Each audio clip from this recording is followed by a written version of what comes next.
Joe Stritto talking about movies. I need 5 hours, Frank. Okay, tonight, all in a row? Sure. Okay. Tomorrow night at 9, what are we watching here in Winchester? You are watching Penny Serenade. Yes. Starring Cary Grant and Irene Dunn, and directed by George Stevens. Irene Dunn what?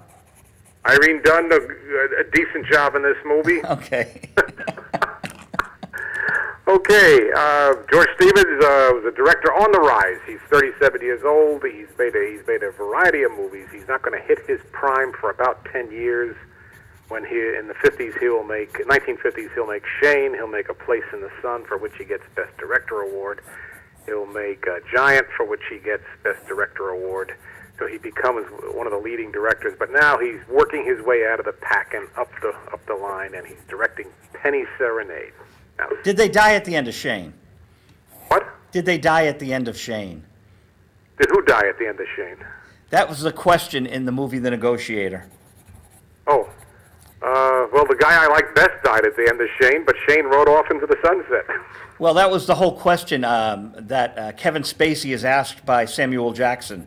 Okay. And they're arguing that Shane didn't die, and Shane did die, and, you know. No, Stark Wilson died. Shane rode off into the sunset. I wasn't aware of the debate, and if I had had the ability, I would have joined in. Sometimes I warn your viewers about things in movies that they may not like. This is a movie very much about loss of child. Ooh. And the thing is, they keep losing children. There's I won't give away the plot, but there's a miscarriage. There's an adoption that has to be reversed, and finally there's a girl who dies. This is all done tastefully and off-screen, as you'd expect in the 1940s. But I imagine anyone who has an issue with that is going to find this a painful movie to watch, and that's why I'm amazed this was ever made. It didn't get particularly good reviews. It didn't do particularly well. It did get Cary Grant an Oscar nomination for Best Actor, and Cary Grant, in my estimation, could have gotten one almost every time he appeared in a movie because he was such a fine film actor. But it's serious stuff for 1940s. This is, you wonder what demographic they thought they could shoot for. Maybe they were doing it for art, because it certainly doesn't sound like entertainment. No, I think your audience will find it sentimental. Well, I know they'll find it sentimental. I went online, and this movie has its champions and it has its detractors, and they are two different camps, not see eye to eye. And, you can call it syrupy and sappy and, a cheap tug at the heartstrings. You can call it, a serious attempt by major movie makers. I mean, George Stevens was not a minor leaguer by now. He was on his way up, but he had directed some major films. Cary Grant was a big star then. Irene Dunn, though my guess is not many of your viewers remember her today. Irene Dunn was a big star through the 1930s and 40s. It's always a mystery to me why some actors and actors basically are iconic, so many years after their careers ended, like Cary Grant, and others who were just as popular at the time, like Irene Dunn, are, except for people like me, are pretty much forgotten. Irene Dunn had 5 Oscar nominations. If she had won an Oscar, maybe she'd be remembered better. She had 5 Oscar nominations? 5 Oscar nominations. I didn't know that till I started reading up on this movie. See, Irene was all done by the time I became aware. Yes. I'm sorry, I just couldn't resist. It's a bad joke night, Joe. Okay. You have to cut me off because we have another movie to do now. Right? It wasn't a whodunit, was it? No, it wasn't a whodunit, because you know whodunit. Irene done it. Touche. Yeah, and I think this might have caught moviegoers at the time unawares, because Cary Grant had a couple of big hits before this, one and 2 of them with Irene Dunn, both screwball comedies.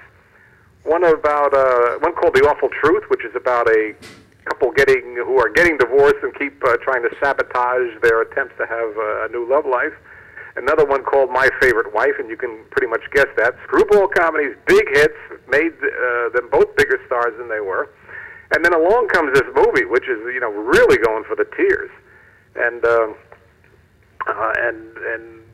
you got to wonder, what were they thinking? This was not appealing to a mass audience, and I imagine people found it very uncomfortable. I imagine you know, as I said, anyone that has issues, that has sensitive to the topic of loss of child is going to find this a hard movie to sit through. Cary Grant. Let me point out one thing that, you know, people know Cary Grant, but a lot of them don't know that he was one of the first stars to say, I don't want to renew my studio contract, I'll go freelance. And this is in an age, and the pinnacle of becoming an actor in Hollywood was to have a studio contract. But he was so enormous. Well, he wasn't enormous yet. I mean, he did this, you know, we look back on Howard, he's a legendary icon.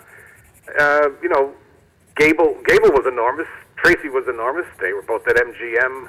Cagney, Bogart, and Robinson are all at Warner Brothers. You know, Gary Cooper's at Paramount, but Cary Grant, you know, did a stint with Columbia, did a stint with I believe it was RKO, and then he said, no, I can do better on my own, and God bless him, he did. And you know, my guess is the public didn't feel this way yet, but I think people in the industry thought he was so good. You know, directors said, you know, he can handle this part. I imagine there was a lot of directors, Hitchcock among them, who would, Hitchcock always said he was the only, well, Hitchcock was being a bit facetious, saying the only actor I ever loved, but they would look at it and say, I have a role and only Cary Grant can play it the way I want it played.